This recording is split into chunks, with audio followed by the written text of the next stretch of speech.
Hello guys, പുതിയൊരു വീഡിയോയിലേക്ക് എല്ലാവർക്കും സ്വാഗതം. ഇന്ന് നമ്മൾ നോക്കാൻ പോകുന്നത് യൂഫോറിയ എന്ന വെബ് സീരീസിൻ്റെ ഫസ്റ്റ് സീസണിൻ്റെ ആദ്യ എപ്പിസോഡിൻ്റെ എക്സ്പ്ലനേഷൻ വീഡിയോ ആണ്. എപ്പിസോഡിൻ്റെ സ്റ്റാർട്ടിങ്ങിൽ നമ്മുടെ നായികയായിട്ടുള്ള റൂബിനെയാണ് കാണിക്കുന്നത്. റൂബിനാണെങ്കിൽ ചെറുപ്പം മുതലേ ഒബ്സസീവ് കമ്പൾസീവ് ഡിസോർഡറും ഡൈപോളർ ഡിസോർഡർ എന്നിങ്ങനെ അസുഖങ്ങളെല്ലാം ഉള്ളതുകൊണ്ട് കുട്ടിക്കാലം മുതൽക്കേ ദിവസവും പല പല മരുന്നെല്ലാം കഴിക്കേണ്ടി വരുന്നു. സ്ഥിരമായി ഈ മരുന്നെല്ലാം കഴിക്കുന്നത് കൊണ്ട് റൂം പതിയെ ഡ്രഗ് അഡിക്ഷനിലേക്ക് മാറുന്നു. അങ്ങനെ ഇരിക്കെ ഒരു ദിവസം റൂബിന് ക്യാൻസർ കാരണം തൻ്റെ അച്ഛനെ നഷ്ടപ്പെടുന്നു. ആ വിഷമം റൂബിന്റെ മനസ്സിൽ വീണ്ടും വലിയ മുറിവുകളെല്ലാം ഉണ്ടാകുന്നു. അവൾ വീണ്ടും ഡ്രഗ്സ് എല്ലാം ഉപയോഗിച്ചുകൊണ്ട് അതിനെല്ലാം അടിമപ്പെട്ടു പോകുന്നു. ഒരു ദിവസം ഡ്രഗ്സ് എല്ലാം അടിച്ച് മുറിയിൽ ബോധമില്ലാതെ കിടക്കുന്ന റൂബിനെ കണ്ട് അവളുടെ അനിയത്തിയായിട്ടുള്ള ജിയ ഈ കാര്യം അവരുടെ അമ്മയോട് ചെന്ന് പറയുന്നു. നായിക ഡ്രഗ്സ് യൂസ് ചെയ്യുന്ന കാര്യം വീട്ടിലെല്ലാം അറിഞ്ഞതും അവളുടെ അമ്മ അവളെ ഒരു ഡി അഡിക്ഷൻ സെന്ററിൽ കൊണ്ടുപോയി ആക്കുന്നു. പ്രസന്റിൽ ഒരു മാസത്തോളം ഡി അഡിക്ഷൻ സെന്ററിൽ കഴിഞ്ഞ ശേഷം റൂബിനെ തിരിച്ച് വീട്ടിലേക്ക് കൊണ്ടുപോകുന്ന അവളുടെ അമ്മയെയും അനിയത്തിയെയുമാണ് കാണിക്കുന്നത്. അവൾ കാറിൽ പോകുന്ന നേരം റോഡിലൂടെ സൈക്കിളിൽ ചവിട്ടിക്കൊണ്ടുപോയിരുന്ന ഒരു പെൺകുട്ടിയെ നോട്ടീസ് ചെയ്യാൻ വേണ്ടി ഇടയാവുന്നു. ആ പെൺകുട്ടിയുടെ പേരാണ് ജൂൾസ്. ആക്ച്വലി ജൂൾസിനെ ഒരു ട്രാൻസ്ഫോമർ ആയിട്ടാണ് ഈ സീരീസിൽ കാണിക്കുന്നത്. ഒരു മാസമായി ഡ്രഗ്സ് ഒന്നും യൂസ് ചെയ്യാത്തത് കൊണ്ട് അവൾ വീട്ടിലെത്തിയ ഉടൻ തന്നെ താൻ സ്ഥിരം ഡ്രഗ്സ് എല്ലാം പർച്ചേസ് ചെയ്യാറുള്ള ഫ്രാങ്കോയുടെ അടുത്തേക്ക് ചെല്ലുന്നു. ഫ്രാങ്കോ ആണെങ്കിൽ നീ ഒരു മാസമായി ഡി അഡിക്ഷൻ സെന്ററിലായിരുന്നില്ലേ എന്നും അങ്ങനെയുള്ളപ്പോൾ നിനക്കിനി എന്തിനാണ് ഡ്രഗ്സ് എന്ന് അവളോട് തിരക്കുന്നു. എന്നാൽ അവൾ തനിക്ക് ഡ്രഗ്സ് യൂസ് ചെയ്യാതെ എന്തോ പരവേശമെല്ലാം തോന്നുന്നുവെന്നും അതുകൊണ്ട് കുറച്ച് ഡ്രഗ്സ് എല്ലാം എത്രയും പെട്ടെന്ന് തരാൻ വേണ്ടി അവനോട് ആവർത്തിച്ച് പറയുന്നു. ഫ്രാങ്കോയും റൂബൻ തമ്മിൽ നേരത്തെ പരിചയമുള്ളത് കൊണ്ട് അവൻ അവളോട് വീടിനകത്ത് കയറി ഏതാ വേണ്ടതെന്ന് ചൂസ് ചെയ്യാൻ വേണ്ടി പറയുന്നു. വീടിനകത്തേക്ക് കയറിയതും ഫ്രാങ്കോന്റെ അനിയൻ അവൾക്ക് പലതരം ഡിഫറെന്റ് വെറൈറ്റീസ് ഉള്ള ഡ്രഗ്സ് എല്ലാം പരിചയപ്പെടുത്തി കൊടുക്കുന്നു. കുറേയധികം ഡ്രഗ്സ് എല്ലാം കണ്ട് അവൾക്ക് കൺഫ്യൂഷനായി എന്ന് മനസ്സിലായതും ഇത് പുതിയ ഡോസാണ് എന്ന് പറഞ്ഞുകൊണ്ട് അവൾക്ക് 2 ടാബ്ലറ്റ് എല്ലാം പൊതിഞ്ഞു കൊടുക്കുന്നു. ഇതിൽ നിന്നുമെല്ലാം ഫ്രാങ്കോ ആണ് ആ നാട്ടിൽ ഡ്രഗ്സ് എല്ലാം സപ്ലൈ ചെയ്യുന്നതെന്ന് മനസ്സിലാക്കാം. റൂം ഡ്രഗ്സ് എല്ലാം വാങ്ങി പുറത്തേക്ക് ഇറങ്ങുന്ന സമയം 2 പയ്യന്മാർ ഫ്രാങ്കോന്റെ കയ്യിൽ നിന്നും ഡ്രഗ്സ് എല്ലാം മേടിച്ചുകൊണ്ട് പോകുന്നത് അവൾ നോട്ടീസ് ചെയ്ത് വെക്കുന്നു. ആ പയ്യന്മാരുടെ പേരാണ് നെയ്റ്റും ക്രിസും.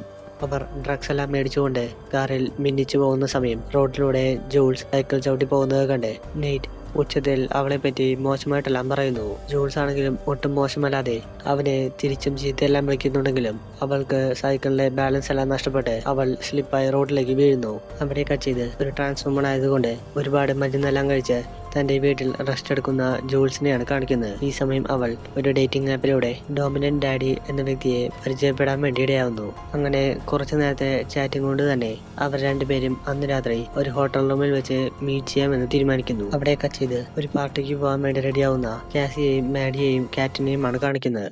പാർട്ടി ഏതാണെന്ന് നോക്കിയാൽ നേരത്തെ നെയ്റ്റും ക്രിസും കൂടി ഡ്രഗ്സ് എല്ലാം മേടിച്ചുകൊണ്ട് പോയ പാർട്ടിയിലേക്കാണ് ഇവർ പോകാൻ വേണ്ടി ഒരുങ്ങുന്നത്. ഇവരുടെ ഈ 3 പേരുടെ ഗ്യാങ്ങിൽ കാസി ക്രിസായിട്ടും മാഡി നാറ്റായിട്ടും റിലേഷൻഷിപ്പിലായിട്ടാണ് ഉള്ളത്. കാറ്റിന് കുറച്ച് തടിച്ച ശരീരമുള്ളത് കൊണ്ട് തന്നെ ആരും ഇഷ്ടപ്പെടില്ല എന്ന് വിചാരിച്ചുകൊണ്ട് അവൾക്ക് സിംഗിൾ ആയിരിക്കുന്നതാണ് ഇഷ്ടമെന്ന് അവൾ റിലേഷൻഷിപ്പിനെ പറ്റി ചോദിക്കുന്ന എല്ലാവരോടും പറയുന്നു.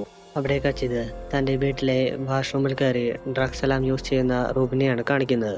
ഈ സമയം അതിലെന്തോ സംശയം തോന്നിയ റൂബിന്റെ അമ്മ ഡ്രഗ് ടെസ്റ്റ് നടത്താനായി അവളോട് കുറച്ച് യൂറിനെല്ലാം കളക്ട് ചെയ്തുകൊണ്ട് വരാൻ വേണ്ടി പറയുന്നു. റൂബിന് അമ്മ തന്നെ കയ്യോടെ പിടികൂടിയാൽ വീണ്ടും റീഹാബിലിടും എന്നറിയാവുന്നത് കൊണ്ട് അവൾ ഇതിൽ നിന്നെല്ലാം എസ്കേപ്പ് ചെയ്യാനായി അമ്മ കാണാതെ നേരെ അവളുടെ തൊട്ടപ്പുറത്തുള്ള ഫ്രണ്ടിന്റെ വീട്ടിലേക്ക് ചെല്ലുന്നു. ഹീറോയിന്റെ ആ ഫ്രണ്ടിന്റെ പേരാണ് ലെക്സി നമ്മൾ നേരത്തെ പരിചയപ്പെട്ട കാസിയുടെ സഹോദരി കൂടിയാണ്. റൂബ്സ് തന്റെ ആവശ്യമെല്ലാം ലെക്സിയോട് പറഞ്ഞതും അവൾ വേഗം തന്നെ നായിക കൊടുത്ത ഡബ്ബയിൽ യൂറിനെല്ലാം കളക്ട് ചെയ്ത് കൊടുക്കുന്നു. റൂബ്സ് ആ ഡബ്ബ നേരെ തന്റെ അമ്മയ്ക്ക് കൊണ്ട് കൊടുത്ത ശേഷം താൻ ഡ്രഗ്സ് ഒന്നും എടുത്തിട്ടില്ലെന്ന് അമ്മയോട് ആവർത്തിച്ച് പറയുന്നു. അമ്മ ആ യൂറിനെല്ലാം ടെസ്റ്റ് ചെയ്ത് നോക്കുന്നുണ്ടെങ്കിലും റിസൾട്ട് എല്ലാം നെഗറ്റീവ് വന്നത് കണ്ട് അവർക്ക് വളരെയധികം ആശ്വാസമാവുന്നു. അവിടെ കട്ട് ചെയ്ത് ക്രിസും നെയ്റ്റും അവരുടെ ഫ്രണ്ട്സിന്റെ കൂടെ ഇരിക്കുന്നതാണ് കാണിക്കുന്നത്. ആ സമയം നെയ്റ്റ് അവിടെ ഉണ്ടായിരുന്ന എല്ലാവർക്കും ക്രിസിന്റെ കാമുകിയായിട്ടുള്ള കാസി സോഷ്യൽ മീഡിയയിൽ പോസ്റ്റ് ചെയ്തിട്ടുള്ള അവളുടെ ന്യൂഡായിട്ടുള്ള ഫോട്ടോസ് എല്ലാം കാണിച്ചു കൊടുത്തുകൊണ്ട് അവന്റെ മുമ്പിൽ വെച്ച് അവളെ പറ്റി മോശമായിട്ടെല്ലാം പറയുന്നു.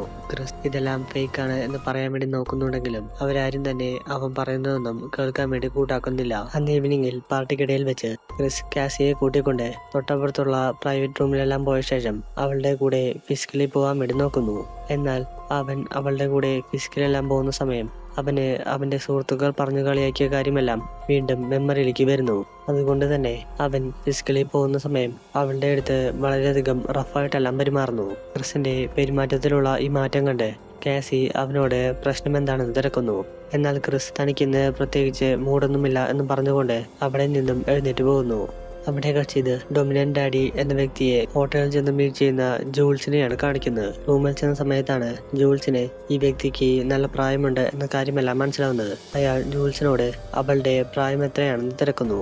ജൂൾസ് തനിക്ക് 17 വയസ്സാണെങ്കിലും അയാൾ തന്നെ പോലീസിൽ പിടിച്ചു കൊടുക്കാതിരിക്കാൻ വേണ്ടി അവൾ 23 വയസ്സാണെന്ന് അയാളോട് കള്ളമെല്ലാം പറയുന്നു. അതെല്ലാം കഴിഞ്ഞതും ആ വ്യക്തി ജൂൾസിന്റെ അടുത്ത് വളരെയധികം മോശമായിട്ടെല്ലാം പെരുമാറുന്നു. അവൾ അയാളുമൊത്തുള്ള മീറ്റിംഗ് എല്ലാം കഴിഞ്ഞതും അവിടെ നിന്നും നേരെ നെയ്റ്റെല്ലാം നടത്തുന്ന ആ പാർട്ടിയിലേക്ക് ചെല്ലുന്നു.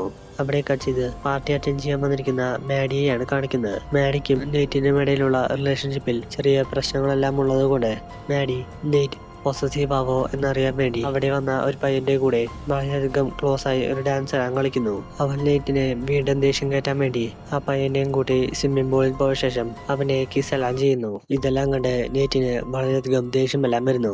ഇതേ സമയം ജൂൾസ് ആ റൂമിലേക്ക് കയറി വന്നതും നെയ്റ്റ് അവളെ ട്രാൻസ്ഫോമർ ആണ് എന്ന് വിളിച്ചുകൊണ്ട് ആ ദേഷ്യമെല്ലാം അവളെ ചീത്ത വിളിച്ചുകൊണ്ട് തീർക്കുന്നു. ജൂൾസ് ആണെങ്കിൽ ഇത് കേട്ടതും ഒരു കത്തി എടുത്തുകൊണ്ട് അവളുടെ കൈയെല്ലാം മുറിച്ച ശേഷം നെയ്റ്റിനോട് താനിത് നീ ചെയ്തതാണ് എന്ന രീതിയിൽ പോലീസിൽ പരാതി കൊടുക്കുമെന്ന് പറയുന്നു. ഇത് കേട്ടതും നെയ്റ്റ് ചെറുതായി ഒന്ന് പേടിച്ചുകൊണ്ട് ഒന്നും വേണ്ടാതെ അവിടെ നിന്നും ഇറങ്ങിപ്പോകുന്നു. ജൂൾസിന്റെ ഈ ആറ്റിറ്റ്യൂഡ് പാർട്ടി അറ്റൻഡ് ചെയ്യാൻ വന്ന റൂബിന് വളരെയധികം ഇഷ്ടപ്പെടുന്നു. റൂബ് നേരെ ജൂൾസിന്റെ അടുത്തേക്ക് ചെന്നുകൊണ്ട് അവളുമൊത്ത് ഒരു സൗഹൃദമെല്ലാം ക്രിയേറ്റ് ചെയ്യുന്നു. അവിടെ കച്ചത് മാഡിയുടെയും കാസിയുടെയും എല്ലാം ഫ്രണ്ടായിട്ടുള്ള കേറ്റിനെയാണ് കാണിക്കുന്നത്. കേറ്റിനെ പറ്റി നോക്കുകയാണെങ്കിൽ അവൾ ഇപ്പോൾ സിംഗിൾ ആയതുകൊണ്ട് അവൾ ആ പാർട്ടിയുടെ ഒരു മൂലയ്ക്ക് ഡ്രിങ്ക്സ് എല്ലാം പിടിച്ച് ഒറ്റയ്ക്കിരിക്കുന്നതായിട്ടാണ് കാണിക്കുന്നത്. ഈ സമയം ക്രിസിന്റെ അനിയന്റെ സുഹൃത്തുക്കളെല്ലാം അവളുടെ അടുത്തേക്ക് ചെന്നുകൊണ്ട് അവളുമൊത്ത് നല്ല കമ്പനിയെല്ലാം ആവുന്നു.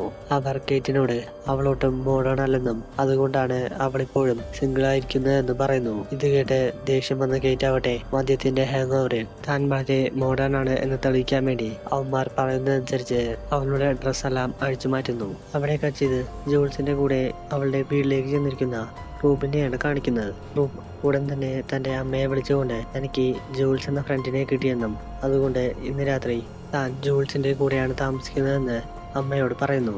ഫോണെല്ലാം കട്ട് ചെയ്തു ജൂൾസും റൂബും കൂടി അന്ന് രാത്രി ഒരു കട്ടിലിൽ തന്നെ കിടന്നുറങ്ങുന്നു.